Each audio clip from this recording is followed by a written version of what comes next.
예, 시장에 대한 앞으로의 전망들 해보도록 하겠습니다. 오늘 SPM의 김영진 대표와 함께합니다. 안녕하십니까? 네, 안녕하십니까? 저 앞 코너가 일찍 끝나서 네. 한 20분 가까이 하게 될 것 같습니다. 제가 좀 보니까 자료들 보니까 좀 어려운 부분들이나 궁금한 점이 많아서 추가로 또 네. 제가 모르는 거 있을 때마다 여쭤보도록 하겠습니다.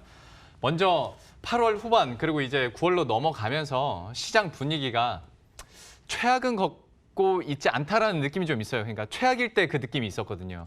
근데 약간 후반 들면서 수급도 그렇고 물론 성에는 안 찹니다만 뭐 그러고 있는데 시장에 대한 지금 판단과 전망 어떻게 하고 계십니까? 네, 말씀하신 대로 저도 악재가 이제 같은 악재가 계속 반영이 되다 보니까 별로 이렇게 새로운 악재가 나타나지 않는 한 시장의 하방 경직성이 많이 강해졌다 이렇게 생각이 됩니다. 특히나 오늘 같은 경우는 뭐 무역 분쟁 소식이 또 나왔음에도 불구하고 별로 이렇게 우리 시장은 큰 영향을 받지 않고 있고 해외 선물 쪽에서 반영이 되고 있음에도 불구하고 우리가 자체적으로 이렇게 강한 모습이 나타나고 있다는 걸 보면 전체적으로 우리가 반등 시에는 좀 그동안의 디커플링에서 좀 강했었던 그런 과거 사례들이 또 반복이 되는 게 아닌가 해서 9월 달에는 우리가 약간 이러한 배경 하에서는 조금 긍정적인 기대를 좀 해볼 수 있지 않을까.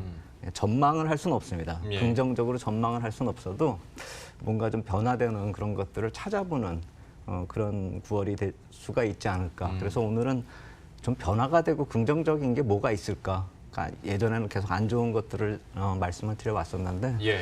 오늘은 좀 변화가 되는 우리 시장 자체적인 얘기 쪽을 좀 찾아보는 그런 시간을 만들어 보도록 하겠습니다. 예. 특히나 지난주 이제 좋게 변했다라고 말씀하셨는데 저도 기술적 분석상으로 좀 괜찮은 점이 발견이 돼서 오늘은 그 얘기부터 시작을 하려고 합니다. 네. 그러니까 다른 종합지수나 코스닥 지수나 이런 것들은 기술적 지표상 별로 좋아진 게 없는데 선물지수 같은 경우는 삼선 전환도라는 게 있습니다. 네. 그 이제 잘 아시는 분들도 잘 아시는데 이 기술적 지표는 개인적으로 다들 선호하는 지표들이 따로따로 다들 있는데요. 그렇죠. 네. 근데 저 같은 경우는 이렇게 중기 지표로 삼선 전환도 같은 거를 좀 자주 봅니다. 특히나 이렇게 8월 같은 경우는 좀 긴 시간 동안 박스권에 머물러 있었기 때문에 그런 추세를 정하는 시간이 다가올 때는 이렇게 좀 중기 추세를 보는 삼선 전환도 같은 걸 좀 지켜보는데요.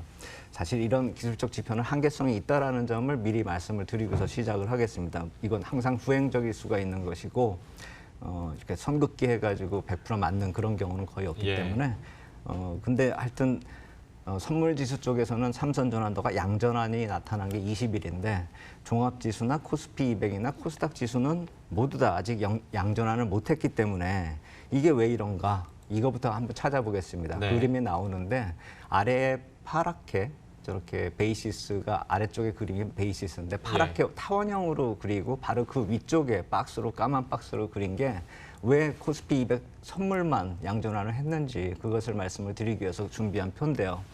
베이시스가 그날 저게 8월 13일입니다. 8월 13일에 베이시스가 굉장히 악화되면서 툭 떨어지는 모습이 나타났습니다. 네. 그래서 다른 지수들은 그날 이 삼선 전환도에 음선이 하나 추가되지가 않았는데 코스피 200 선물지수가 유독 약했기 때문에 툭 떨어지면서 음선을 하나 먼저 만든 겁니다. 네. 그러니까 이게 양전환이 되려면 음선 3개를 넘는 그런 고가가 나와야지만 음선 양전환이 되는데 선물지수 같은 경우는 하나를 더 만들었기 때문에 아래쪽에요.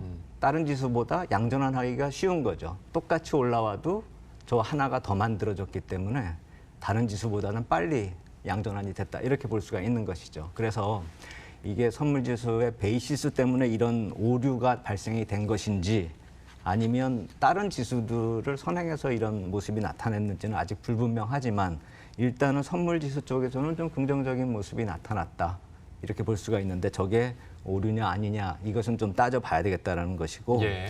그렇다면은 선물지수가 253포인트로 다시 내려가면 그 이하로 내려가면 음전환이 되고 코스피가 만약에 1998.13포인트 이상으로 가면은 양전환을 할 것이기 때문에 조만간 지금 그 어중간한 그 타이밍으로 그 중간 지점에 있거든요. 예. 그러니까 아래쪽으로 내려가서 다시 선물지수가 음전환이 돼버리든지 아니면은 코스피 지수가 올라와서 양전환이 되면은 어느 정도 결론이 나지 않을까. 그런데 오늘 말씀드리고자 하는 거는 베이시스 때문에 오류가 나타나서 이런 선물지수의 양전환이 나타났지만 다른 업종들을 살펴봤을 때는 전체적으로 양전환이 되는 그럴 확률이 높지 않을까. 오늘은 그 얘기를 좀 다른 업종들을 살펴보면서 그 얘기 좀 또 덧붙여서 하겠습니다. 그러면 이 맥락에서 그러니까 업종 상황도 그러면 기술적으로 분석이 가능합니까? 예, 그래서 이제 삼선 전환도가 이제 업종별로도 따져볼 수가 있으니까요. 예. 종목, 업종, 지수 다 따져볼 수 있기 때문에 뭐 이렇게 정확한 지표라고 절대적이진 않아도 한번 참고해 볼 만하다라고 싶어서 네. 그러니까 추세를 파악하는 데서는 좀 정확도가 좀 다른 것보다 좀 낮지 않을까 해서 좀 살펴봤는데요. 이 업종의 2019년에 업종별 상대 수익률 먼저 보면은 저기 IT하고 운송장비, 종이목재가 좀 위쪽에 있고 빨간 선이 코스피 수익률입니다. 네. 그런데 우리가 가만히 살펴보면은 저 IT하고 운송장비, 종이목재 수익률은 계속 올해 내내 비슷하게 위쪽에서 종합지수를 비트하고 있는 그런 상황인데요. 저게 8월까지, 그러니까 7월 1일부터 지수가 조정을 보였는데 8월 지난주까지 조정을 보일 때 그때도 계속 종합지수보다는 좀 수익률이 좋게 나타났고 지난주에 일주일밖에 이제 반등을 안 했지만 그때 반등 때도 또 탄력이 괜찮았단 말입니다. 예. 그래서 저것들은 저 업종들은 왜 저렇게 상대적으로 괜찮을까라고 생각을 해보니까 이미 저 업종들이 삼선전환도상으로 다 양전환을 한 업종들이라는 것이죠.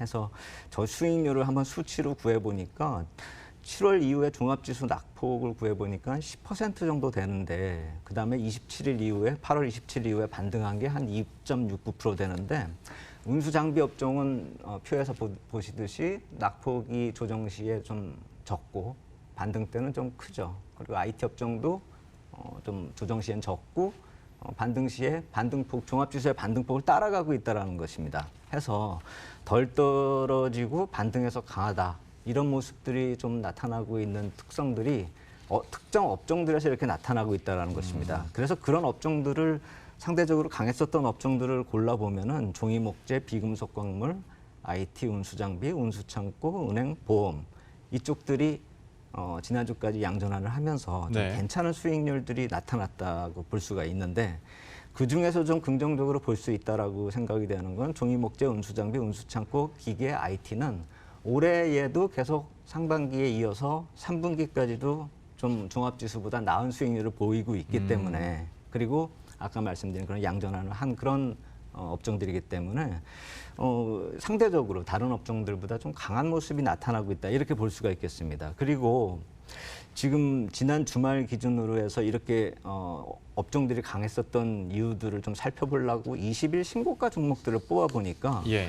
SK하이닉스, S-오일, 카카오, 삼성중공업, 한국조선해양, 현대중공업지주 이런 식으로 아까 말씀드렸었던 강했었던 업종 IT하고 운수장비 업종 쪽에 속한 종목들 이런 종목들이 지금 20일 신고가 종목으로 좀 치고 나가고 있고 기술적으로 좀 긍정적인 모습을 보이고 있다라는 것입니다. 그래서 이제 프리어닝 시즌이 9월 중순부터 이제 시작이 될 텐데요. 네. 그러면은 그때부터는 60일 신고가에 이제 우리가 좀 관심을 좀 많이 가져야 될 텐데 지금부터 시점이 남았기 때문에 지금부터 좀 살펴본다라고 한다면 이러한 20일 신고가를 내고 있는 종목들이 그 후보가 될 수 있겠다 이렇게 생각이 됩니다. 물론 SK하이닉스 같은 경우는 저는 IT 업종 중에 핵심이다 이렇게 생각이 되고 있다라고 해서 예전부터 말씀을 드렸는데 저런 삼성중공업이나 한국조선해양, 현대중공업지주 같은 이런 조선 업종들은 지금 시장에서 생각하는 게 일시적인 반등일 것이다라고 생각하는 경우들도 있기 때문에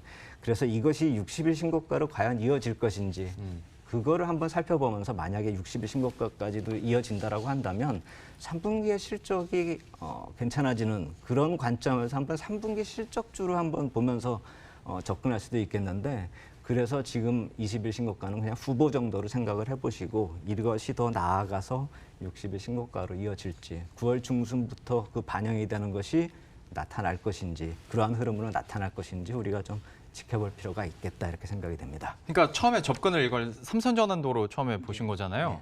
그리고 이렇게 타고 가다 보니까 마지막 그 8월 말 기준으로 신고가를 기록한 종목들 그리고 우리가 어떤 실적에서 관심 가져도 될 만한 종목들을 추려 주신 건데 이게 실제로 증권사에서 실적이 잘 나올 것으로 전망하고 있는 종목들이랑 일맥상통합니다. 그러니까 가운데서 수렴이 되는 모습이고 저희가 이 시간 통해서 많이 다뤄드렸던 실적에 대한 기대감 있는 종목들 방금 딱 보셨으니까요. 또 실적 시즌에서 다시 한번 참고하시면 좋을 것 같습니다. 그리고 또 질문 드리고 싶은 것은 제일 처음에 보여주셨던 그 그림 있지 않습니까? 예. 베이시스 추이 나타났던 그렇죠. 거. 거기에 대해서 다시 한번 좀 질문을 드리고 싶은데 그 코스피 200 선물 지수도 그렇습니다만 베이시스 추세가 전반적으로 좀 계속 약화되는 추세였지 않습니까? 네, 물론 뭐 마이너스까지는 떨어지지는 않았습니다만 잠깐 내려가기도 했었고 하다 보면 뭐 여러 가지 뭐 해석들을 물론 할 수 있겠습니다만 선물 시장이 좀 저평가됐다라고도 볼 수 있는 걸 테고 옵션 만기일과 관련해서는 그러면 매도 차익 거래가 좀 쌓여 있다라고도 해석을 할 수 있는 거 아니겠습니까? 그렇죠.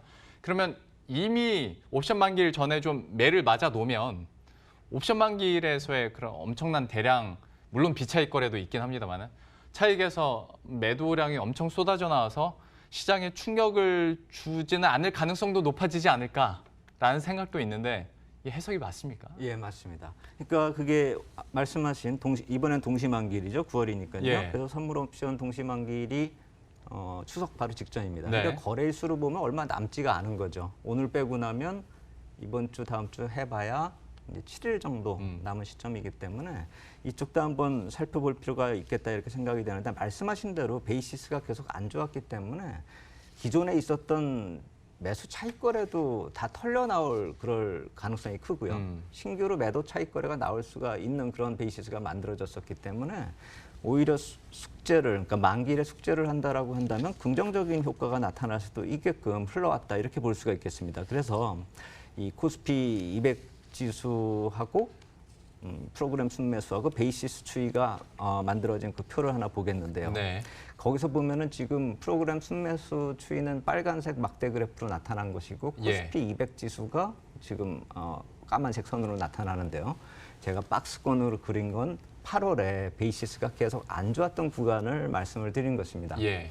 그래서 저쪽 구간에서 보면 말씀하신 대로 베이시스가 안 좋으니까 프로그램 순매수가 계속 마이너스 아래쪽으로 이렇게 흘러내렸다라는 예. 것이죠. 그래서 8월 구간에 저렇게 베이시스가 안 좋은 구간을 지나왔기 때문에 설사 그 앞에서 프로그램 순매수가 들어왔다 하더라도 보통의 경우는 저기서 청산하는 게 만기일보다 이득이 되는 것이죠. 네. 그래서 이 실제 만기일보다 저쪽에서 청산이 되는 물량도 상당히 있었을 것이다 이렇게 생각이 되고 그 수량을 한번 구해보니까 6월 동시만기 이후에 차익 거래를 다 누적을 해서 따져보니까 한 639억이 매도가 되고요. 네. 아까 말씀하신 비차익 같은 경우는 5,220억 매수가 들어왔는데 네. 비차익 같은 경우에 사실 외국인 매수가 그 기간 동안에 4,683억 원이 들어왔기 때문에 사실 그냥 매수가 들어온 패시브 자금들이 매수할 때 비차익으로 매수했다 이렇게 보시면 되고 이것이 어떤 특별한 시황이 변동이 돼서 매도가 나온다면 모를까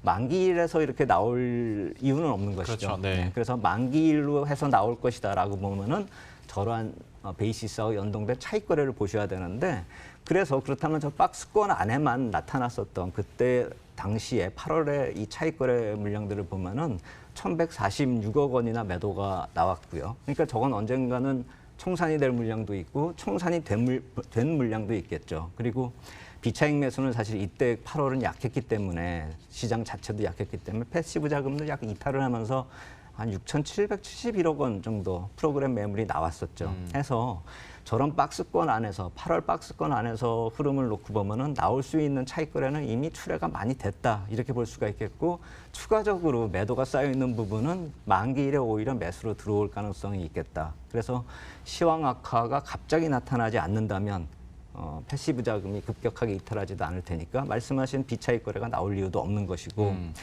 이 파생상품 수급 쪽만 놓고 보더라도 지난주까지 외국인 투자자가 동시만기일 이후로 매수해놓은 계약수가 선물 매수가 지난주에 13,450계약을 추가를 해가지고 누적으로 6만 계약을 넘어 있습니다. 근데 야간 선물에서 한 22,000계약 매도가 있고 미니 선물에서 매도가 한 6만 계약 들어있어서 이 미니 선물 같은 경우 5분의 1로 환산해가지고 계산을 하면은